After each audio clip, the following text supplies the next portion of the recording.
Good morning students. હું તને educational campus ધોરણ 7 ના અંગ્રેજી વિષયની શિક્ષિકા ઓનલાઈન ટીચિંગમાં આપ સૌનું હાર્દિક સ્વાગત છે. બાળકો, આપણે અંગ્રેજીમાં યુનિટ 2 સ્ટેપ બાય સ્ટેપ તેનો અભ્યાસ કરી રહ્યા છીએ. આગળના ક્લાસમાં આપણે બેંકમાં જો આપણું ખાતું ખોલાવવું હોય તો ફોર્મ કેવી રીતે ભરવું એનો અભ્યાસ કર્યો. હવે આજે આપણે જોશું activity number 6. Activity number 6 A work in pairs એટલે કે જોડીમાં કામ કરો. Lakshman prepared a set of cards to show how to make lemon શરબત. જુઓ શું છે કે લક્ષ્મણે લીંબુ શરબત કેવી રીતે બનાવવું એના કાર્ડ છે એ ગોઠવ્યા હતા. બટ એટલે કે પણ he forgot to write the instructions, પણ એ કાર્ડમાં એ સૂચના લખવાનું ભૂલી ગયો. ફોર ઈચ કાર્ડ, દરેક કાર્ડમાં સૂચના લખવાનું તે ભૂલી ગયો છે.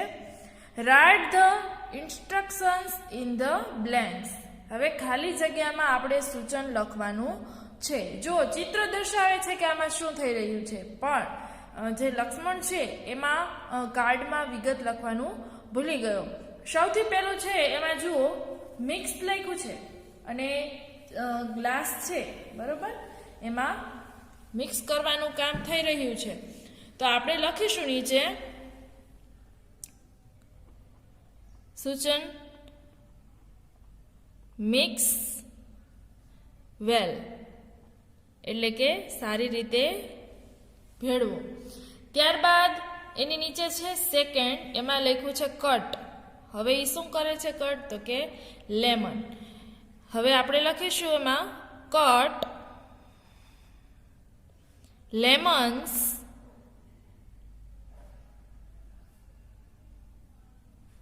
into half. થર્ડમાં લખીશું શું છે, ટેક આઉટ સીડ્સ. સીડ્સ એટલે બી.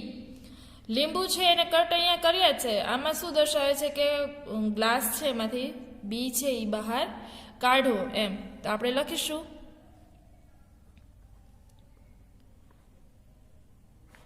take out the seeds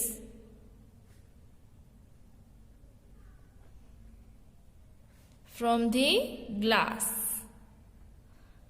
કે ગ્લાસમાંથી બીજ બહાર કાઢો.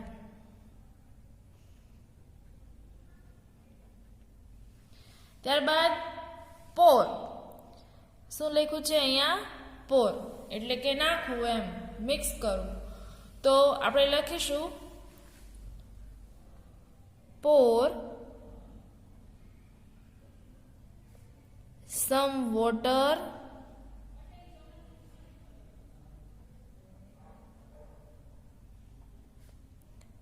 in a glass, એટલે કે ગ્લાસમાં પાણી રેડો.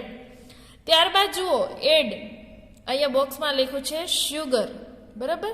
તો આપણે લખીશું એડ. એડ એટલે ઉમેરું. એડ 1 સ્પૂન ઓફ શુગર, એટલે કે 1 ચમચી ખાંડ ઉમેરો. ત્યારબાદ અહીંયા લખ્યું છે એડ, બરાબર, અને અહીંયા લખ્યું છે સોલ્ટ. તો આપણે નીચે લીટી નથી પણ અહીંયા લખી નાખશું બાળકો, એડ અ લિટલ સોલ્ટ.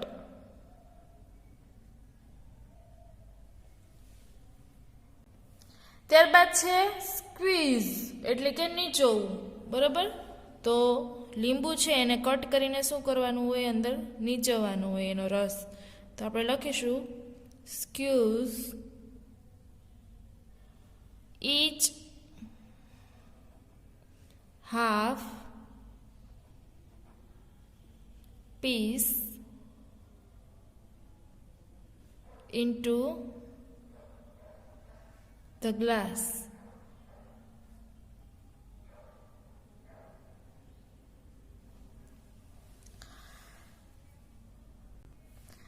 છે બી, એરેન્જ ધ સેન્ટેન્સીસ, વાક્યોને ગોઠવો. Read the process of lemon sharbat, અને જે લીંબુ શરબત બનાવવાની પ્રક્રિયા છે એને વાંચો. સૌથી પહેલાં જુઓ લખેલું છે first sentence, Lakshman poured some water in a glass. સૌથી પહેલાં શું કરવાનું છે તો કે ગ્લાસ છે એમાં આપણે પાણી રેડવાનું. ત્યારબાદ સેકન્ડ છે એમાં લખીશું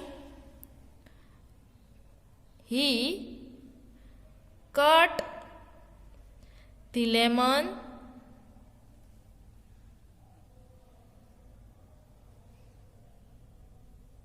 into half.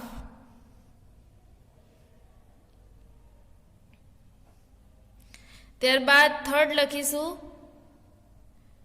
he skews each half piece into the glass.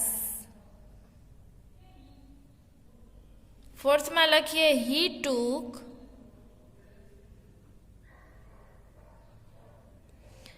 out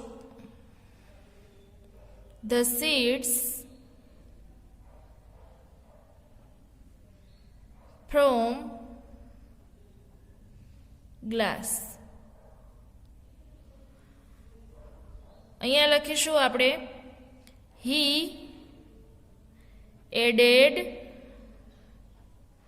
some sugar. ત્યારબાદ લખીશું he then added a little salt. ત્યારબાદ લખીએ સાતમામાં he mixed the શરબત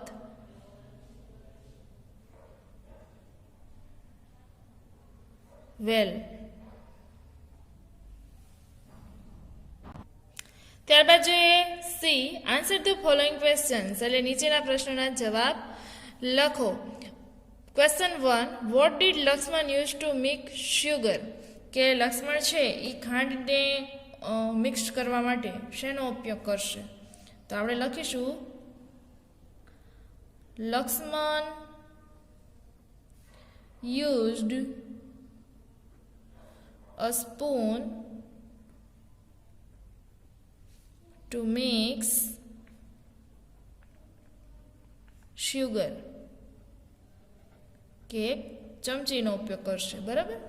second, how much of sugar did Lakshman add, કે લક્ષ્મણ છે એ કેટલી ખાંડ છે એ અંદર ઉમેરશે? તો Lakshman added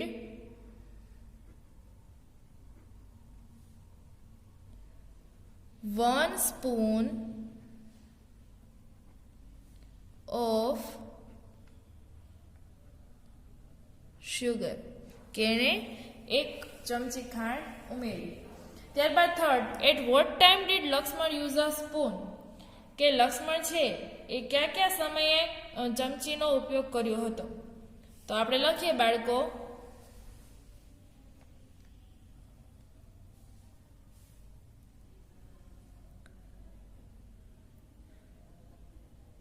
take out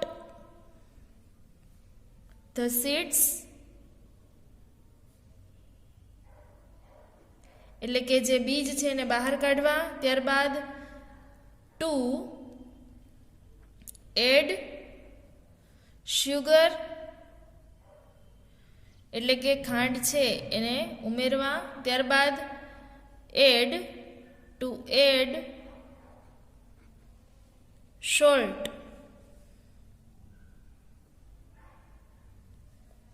and to mix the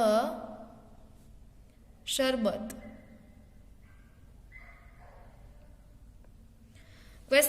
4, what did Lakshman do after squeezing the lemon? કે લીંબુ છે એને નીચોવ્યા બાદ એણે શું કર્યું હતું? તો લખીશું Lakshman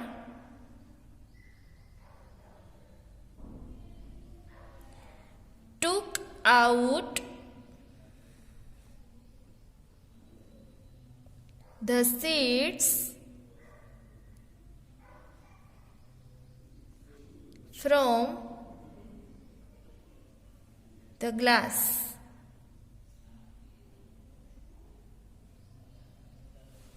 Question number 5. Why did Lakshman add salt in it? Lakshman એમાં મીઠું શા માટે ઉમેર્યું? આપણે લખીશું બાળકો લક્ષ્મણ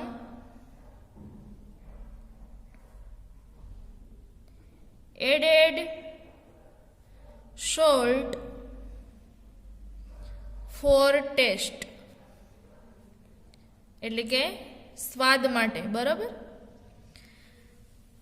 હવે જોઈએ બાળકો એક્ટિવિટી નંબર 7. હવે બાળકો એક્ટિવિટી નંબર 7 અને 8 નો તમને સાથે લિંક મોકલેલી છે. એમાંથી તમારે વિડીયોઝ જોઈને માહિતી મેળવવાની છે, જેમાં તમને વધારે મજા આવશે. હવે આજે અત્યારે જોઈએ આપણે B, put a cross on the wrong option and make the sentence true, read along. કે જે વાક્ય છે એમાં ખોટો ઓપ્શન હોય એને આપણે ક્રોસ કરવાનો છે, એટલે કે એની ઉપર ચોકડી મારવાની છે, અને જે સાચું વાક્ય છે એને મોટેથી અલાઉડ એટલે મોટેથી બોલવાનું છે. હવે બાળકો તમે જે મેં સાથે લિંક મોકલેલી છે એ વિડીયો તમે જોશો તો જ તમને આના આન્સર આવડશે, એટલે એ વિડીયો જો ખાસ ફરજિયાત છે. જો સૌથી પહેલાં first, east west oblique north south corridor will connect 2 parts of Ahmedabad. બરોબર. ઈસ્ટ વેસ્ટ એટલે કે પૂર્વ પશ્ચિમ છેડો અને નોર્થ સાઉથ એટલે ઉત્તર દક્ષિણ, કોરિડોર એટલે કે દરવાજો. Will connect 2 parts of Ahmedabad કે એ અહમદાબાદના 2 ભાગને જોડે છે. તો સાચો આન્સર આવશે east west. Second, travellers will travel in mega trains with a ticket oblique smart card. કે જે મુસાફરો છે એ શેની મદદથી એમાં મુસાફરી કરી શકે? તો કે ટિકિટ લેવી જોશે કે સ્માર્ટ કાર્ડ? હા, શું લેવાનું? માત્ર સ્માર્ટ કાર્ડ, એટલે ટિકિટ નીકળી જશે. Third, most of the metro trains will run on underground કે એલિવેટેડ રૂટ. અંડરગ્રાઉન્ડ એટલે કે નીચે, બરાબર. એલિવેટેડ એટલે ઉંચકાયેલા અથવા તો ઊભા કરેલા રસ્તાઓ. તો વધારે ભાગ કેવો છે એમાં? તો કે એલિવેટેડ, બરાબર. તો અંડરગ્રાઉન્ડ ઉપર cross. Fourth, the mega trains will run with oblique without drivers. Driver થી ચાલશે કે ડ્રાઈવર વગર ચાલશે? શેનાથી?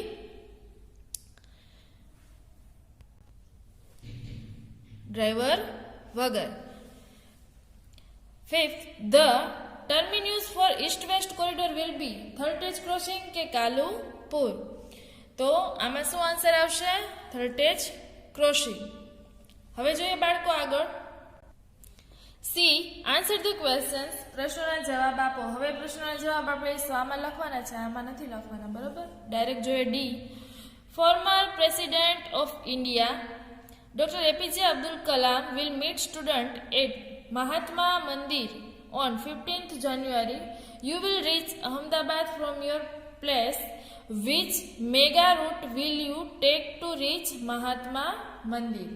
તો કે તમે આપણા જે પ્રેસિડેન્ટ ભૂતપૂર્વ રાષ્ટ્રપતિ હતા ડૉક્ટર એપીજે અબ્દુલ કલામ, બરોબર, એ વિદ્યાર્થીઓને મળવા માટે મહાત્મા મંદિર છે જે અમદાવાદમાં, ત્યાં 15 જાન્યુઆરી પહોંચવાના છે. તો તમારે અહમદાબાદ તમે ત્યાં એ સ્થળે તમારે પહોંચવાનું છે, તો તમે મેગા રાઇડ છે એમાં કયો રૂટ છે એ પસંદ કરશો. તો એની તમારે અહીંયા આન્સર લખવાનો છે. ત્યારબાદ જોઈએ activity number 9, work in a group of 4. 4ના ગ્રુપમાં કામ કરવાનું છે. Plan 1 day trip with low cost and lot of fun. કે એવું તમારે ટ્રીપ એટલે કે જે આપણે ફરવાનું સ્થળ હોય એનું આયોજન કરવાનું છે અને એક દિવસનું કે જેમાં ઓછામાં ઓછો ખર્ચ અને વધારેમાં વધારે આનંદ થાય. Select on option for each question. હવે દરેક પ્રશ્નમાં ઓપ્શન આપ્યા છે, એમાંથી તમારે પસંદગી કરવાની છે. પણ એક વસ્તુ યાદ રાખવાની છે બાળકો, કે તમારો જે ખર્ચ છે એ એકદમ ઓછો હોવો જોઈએ અને તમને જે આનંદ મળે એ સૌથી વધારે મળવો જોઈએ. એમાં ફર્સ્ટ જુઓ, વેર વિલ યુ ગો? તમે ક્યાં જશો? Near by farm, near by bazaar, near by water park. કે ખેતરે જશો, કે બજારમાં જશો, કે વોટર પાર્કમાં જશો. તો ઓછો ખર્ચ કરવાનો છે એટલા માટે આપણે option A. Second, how will you go? કેવી રીતે જશો? A, on the bicycle, by shared rickshaw, C by friends car. કે પોતાની સાયકલ ઉપર, રિક્ષામાં, કે ફ્રેન્ડની કારમાં. તો ઓન ધ બાયસિકલ, કારણ કે ખેતરે જવા માટે રિક્ષા અને કાર છે એ ઉપયોગમાં ન આવે. એમાં જવું હોય તો આપણે સાયકલ છે અથવા તો ગાડા છે એનો ઉપયોગ કરવાનો હોય ને. હવે third, what will you carry? Carry એટલે લઈ જવું. સાથે શું લઈ જશો? A, fruits, B readymade snacks અને C raw material for cooking. તો કે તમે સાથે ફ્રૂટ લઈ જશો, કે રેડીમેડ સ્નેક્સ એટલે કે તમે નાસ્તો જે તૈયાર લ્યો છો બરોબર એ લઈ જશો, કે રો મટીરિયલ એટલે કાચી બધી સામગ્રી અને ત્યાં જઈને આપણે રાંધવું બરોબર, રસોઈ બનાવી. તો વાડીએ જાય, ખેતરે જાય તો બધી વસ્તુ છે એ ત્યાં લઈ જઈને બનાવવાની રસોઈ અને જમવાની મજા આવે બરાબર. તો અહીંયા સી. ત્યારબાદ question number 4, vote will you do there? તમે ત્યાં જઈને શું કરશો? કારણ કે આપણે ખર્ચ ઓછો કરીને વધારે આનંદ મેળવવાનો છે, તો આપણે ત્યાં જઈને આપણે કઈ વસ્તુ છે એનાથી આનંદ મેળવી શકીએ. તો એ લખીએ, વી વિલ પ્લે ગેમ્સ. કે અમે રમત રમીશું બરાબર. ત્યારબાદ સિંગ એટલે કે ગાશું, ગીત ગાશું. ત્યારબાદ ડાન્સ. પછી કુક ફૂડ એટલે ખોરાક રાંધીશું. એન્ડ એન્જોય અવર સેલ્ફ્સ. કે અમારી જાતનો આનંદ મેળવીશું. એ કે અમે ત્યાં જઈને ગેમ રમીશું, ગીતો ગાશું, ડાન્સ કરીશું અને જે રસોઈ છે એ બનાવીને આનંદ મેળવીશું. ત્યારબાદ question number 5, what will be the cost of your trip? હવે તમારે ટ્રીપમાંથી ઘરે પાછા ફરો તો ત્યારે તમારે ઘરે બેસીને લખવું પડે કે આપણે કેટલો ખર્ચ કર્યો. ગમે ત્યારે બાળકો આપણે બહાર જાય, ખરીદી કરવા જતા હોય તો આપણે ઘરે આવીને દરેક વસ્તુનો તાળો મેળવવો જોઈએ, જેનાથી આપણને ખબર પડે કે આપણે કેટલા રૂપિયા ખર્ચ કરીએ છીએ અને એ પણ ખબર પડે કે આપણે કોઈ જગ્યાએ વધારે પૈસા છે એનો બગાડ તો નથી કર્યો ને. તો આ વસ્તુ ખાસ જરૂરી છે. તો સૌથી પહેલાં છે first, ticket from my city town village. તો તમે ટિકિટ પાછળ કેટલો ખર્ચ કર્યો છે? તો કે 0, કારણ કે તમે શેમાં ગયા છો? સાયકલમાં. Second, food item on the way. રસ્તામાંથી તમે કંઈ લીધું છે? તો નહીં, તો 0. લંચ એટલે કે તમે ત્યાં જઈને જમો છો રસોઈ બનાવીને, એટલે ઘરેથી તમે રો મટીરિયલ લઈ ગયા છો તો એનો અંદાજિત ખર્ચ આપણે લખીએ 200 બરાબર. ફોર્થ, સાઇટ સીઈંગ ટિકિટ્સ કે આજુબાજુ તમે કંઈ સ્થળો જોવા ગયા હોય તો એના માટેની ટિકિટ, તો ત્યાં કાંઈ ખર્ચ થતો નથી એટલા માટે 0. ફિફ્થ, શોપિંગ ખરીદી. તો વાડીએ કે ખેતરે કંઈ ખરીદી હોતી નથી તો આપણે લખીશું 0. ઓટો ફેર્સ કે રિક્ષા ભાડું, તો એ પણ 0.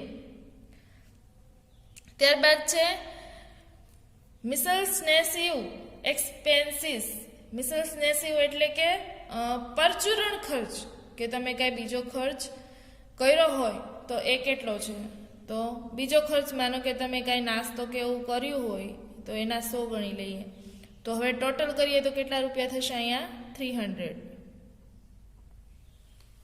તો અહીંયા તમારે 300 રૂપિયામાં આખી ટ્રીપ છે એ એક દિવસની થઈ ગઈ, બરાબર.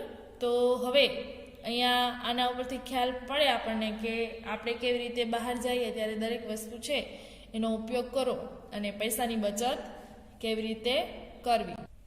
ત્યારબાદ જોઈએ બાળકો B. You have started a company of biscuit, chocolate, bike અને ક્લોથિસ. બરાબર, કે તમારે કંપની છે, માનો કે બિસ્કિટની હોય, ચોકલેટ હોય, બાઇક હોય અથવા તો કપડાની. Prepare a logo for your company. હવે તમારે તમારી કંપનીનો લોગો બનાવવાનો છે. લોગો એટલે તો કે તમે જ્યારે કોઈ પણ વસ્તુની ખરીદી કરતા હોય ત્યારે એ કંપનીનું તેમાં નામ હોય અને સાથે સાથે એને ગ્રાહકોને આકર્ષવા માટે થઈને એમાં એવા ચિત્રો મૂકેલા હોય. દાખલા તરીકે આપણે પાર્લેજીના જે બિસ્કિટનું પેકેટ જોઈએ તો એમાં આપણને નાનું એવું બાળક છે એનો ફોટો છે એમાં હોય છે, બરોબર. સાથે ઘઉં છે એ દોરેલા હોય. એવી રીતે વેફર્સ હોય તો એમાં પણ કલરફુલ કાગળ હોય, સાથે સાથે એમાં વેફર છે એ દોરેલી હોય. પછી મસાલાની ડબ્બી હોય, મરચાં હોય, એવા ચિત્રો છે, લીંબુ છે એવું દોરેલું હોય. તો તમારે એવી વસ્તુની આમાંથી પસંદગી કરવાની છે તમને જે ગમતી હોય. દાખલા તરીકે બિસ્કિટ, ચોકલેટ છે, બાઇક છે કે કપડાં છે, બરાબર. તમારે જેવી કંપની હોય, ઈચ્છતા હોય તમે એવી કંપનીનો લોગો તમારે રફ બુકમાં બનાવવાનો છે અને તમે તમારી રીતે તમારું નામ પણ એમાં આપી શકો છો. તમારી કંપનીનું નામ તમારી ઈચ્છા મુજબ આપી શકો છો, બરાબર. હવે આ યુનિટ 2 છે એ કમ્પ્લીટ થઈ છે. દરેક વિદ્યાર્થીને ખાસ સૂચના, યુનિટ 2 ના સ્પેલિંગ છે. હવે દરેક વિદ્યાર્થી યુનિટ 1 ના સ્પેલિંગ અને યુનિટ 2 ના સ્પેલિંગ 4 લાઇનમાં લખી લેશે. કારણ કે અત્યાર સુધી બુક્સ છે એ ઘણા વિદ્યાર્થીઓની સ્કૂલે પડી હતી એટલે ચેક કરવાની થઈ ગઈ હતી ચેક, પણ જે લોકોને લેવા નહોતા આવ્યા તો એ લખી ન શકે એટલા માટે રફ બુકમાં આપ્યા હતા. પણ હવે તમારે 4 લાઇન બુકમાં સ્પેલિંગ છે એ યુનિટ 1 અને યુનિટ 2 ના લખી લેવાના છે અને પાકા પણ કરી લેવાના છે. હવે આગળ આપણે સ્વાધ્યાય પોથીમાં આગળના તાસમાં આન્સર ફિલઅપ કરીશું, બરોબર. Stay home, stay safe. જય મહાદેવ.